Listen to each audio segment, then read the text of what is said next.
It's the early morning hours in the trenches of Appalachia. Moonlight finds us driving south on these old wicked Kentucky back roads. Me and my friend Aubrey had one simple task: head for the Clinchfield and chase the CSX Santa Train.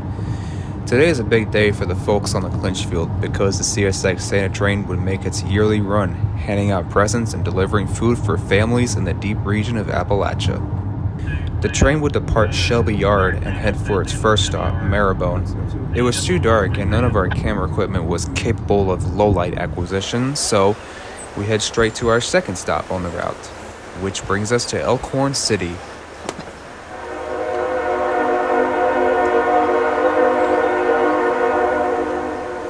Daylight breaks and photographers all line up for the big man's arrival. CSX's newly released Clinchfield Heritage Unit leads the train to honor the railroad that started this tradition 82 years ago.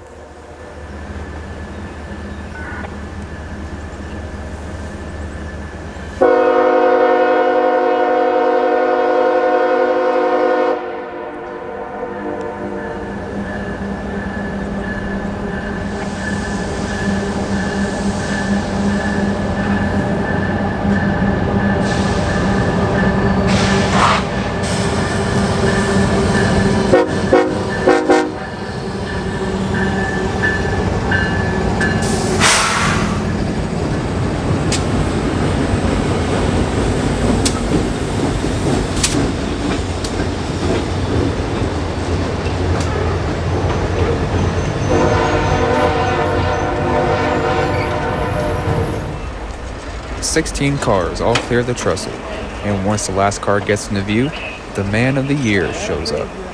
Well, the man behind this guy. Welcome to the Santa Train. We are so happy you are here. While Santa and his elves prepare to give out presents, I want to remind you about a few safety rules of the Santa Train. Remember, if you want to stay on the nice list this year, be sure to follow these instructions. While the train was unloading, we stopped on an overpass just to the east side of town, where we encountered a lot more rail fans than we saw on the other side of town. The Santa Train has been a Christmas tradition on the Clinchfield since 1943, running between Shelbyana, Kentucky and winding through the Blue Ridge Mountains to Kingsport, Tennessee. The Santa Train has been delivering food and gifts for the townsfolk in deep Appalachia for over 80 years, especially for those in need, which is mostly the reason why this makes the Santa Train so special. About 5 minutes later, P001 blows the horn from across the river, and away they go.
Chasing the Santa Train is no interstate highway chase. The chase is on all country back roads with speed limits up to 45 and 55 miles per hour. But most of the time, you hardly ever pass that, as you can see from these twisty and curvy roads.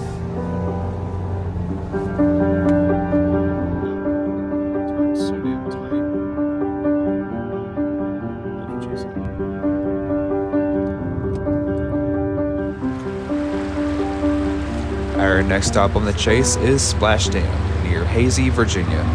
We once again find a large crowd gathered on the river.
Back on the road, and we drive through the old town of Hazai. One very interesting piece of information that I got from a local rail fan is that the town had its own railroad called the Hazai Railroad. The railroad operated in 1970 and ran 5.6 miles between Hazai and Vicey, serving 4 different coal towers: Rural, Crooked Branch, Ruth, and Pitco. The railroad had its own F7B unit, Hazai No. 1, which was purchased from the Clinchfield Railroad. However, in 1983, the Hazai merged with the Seaboard system, marking the end of the Hazai Railroad. CSX then owned the line after Seaboard merged with CSX. In 2007, the last coal operator shut down on the line, and the Hazai branch has been abandoned ever since. We moved south and set up at a hidden tunnel just north of Clinchfield. It started drizzling a little bit, but it didn't take long for P001 to pop out of the tunnel.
Next stop is the Riverside grocery store in Clinchfield, and just in front of it is an old rusty railroad bridge that holds the name of the predecessor. The train was unloading just up the road, so we had plenty of time to make it across town to catch it here.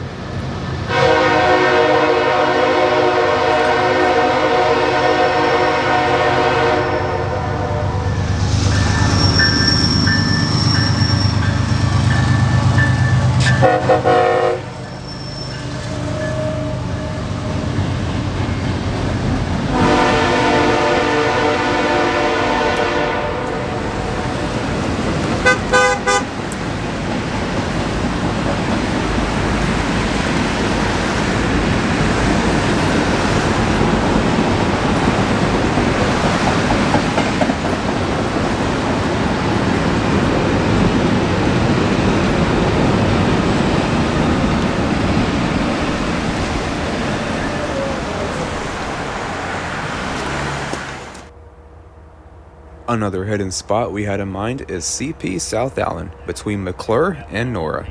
Check out that dial arm on those USNS signals. Those signals, however, as well as many other signals on the Clinchfield, are on borrow time.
The train arrived at its next unloading stop in the town of Dante, or Dante?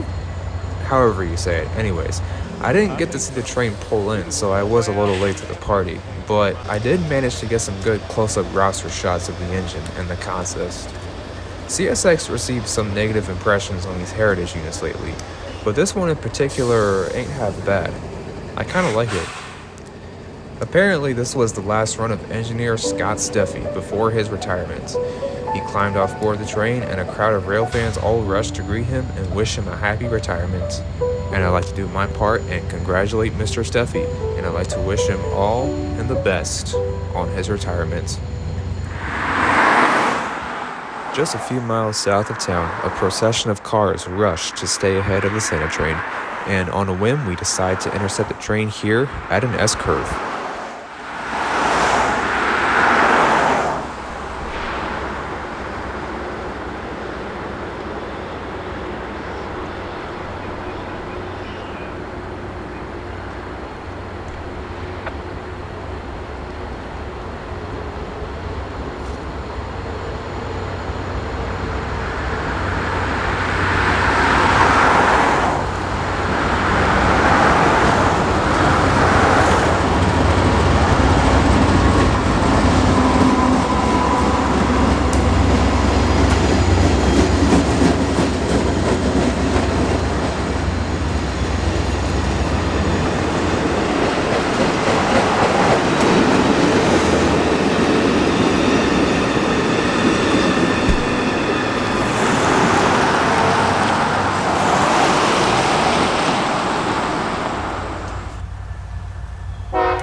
Pace the train to our next spot, Dungannon. Notice those old slanted signals in the background. The one on the right is nearly at a 45-degree angle, and that goes to show how rustic those old signals are.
Now at Fort Blackmore, families, children, and rail fans all gather around for Santa's arrival.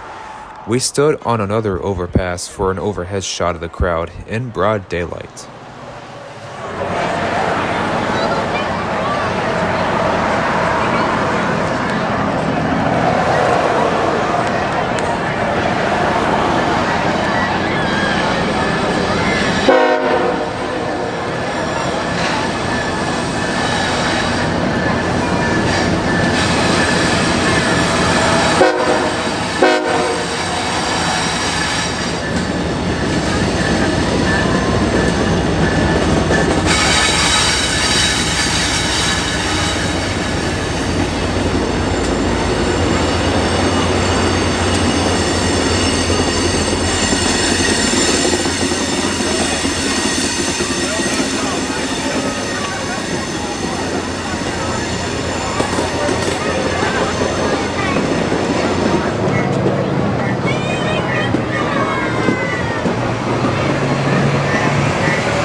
next stop finds us at CP Kermit. The first thing that catches my eye is a new signal already in place next to the old signal.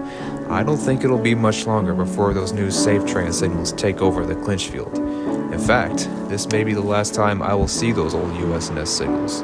That's why they say, catch 'em while you still can.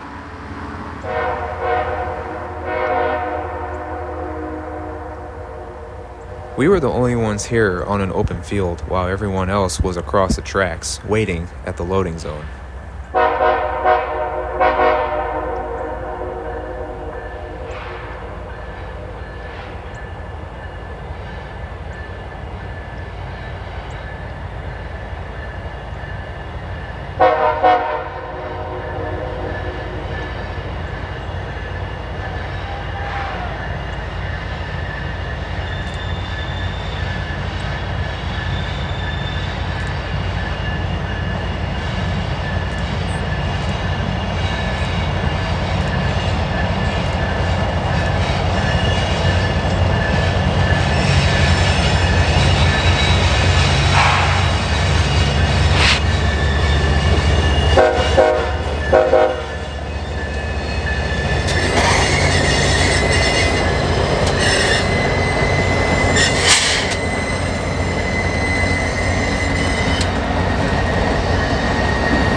Our last stop of the chase brings us to the Holston River Bridge in Kingsport, Tennessee.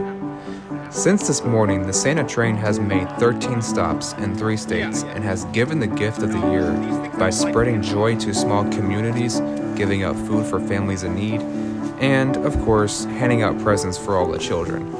It was a pleasure to see the Santa Train doing their part and giving back to those communities, especially for what happened and what they had to face and lose from terrible, tragic hurricane weather.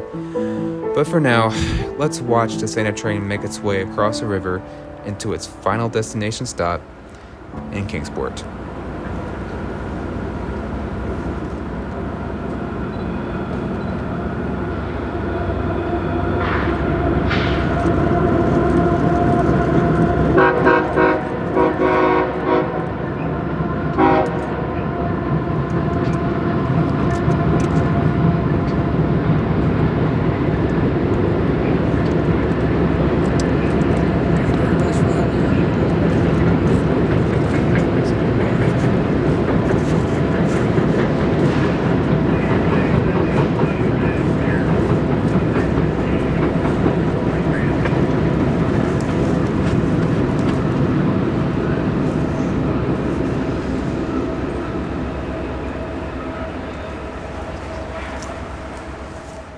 Thanks for watching. I hope everyone has a very Merry Christmas and a happy and successful 2025. Until next time.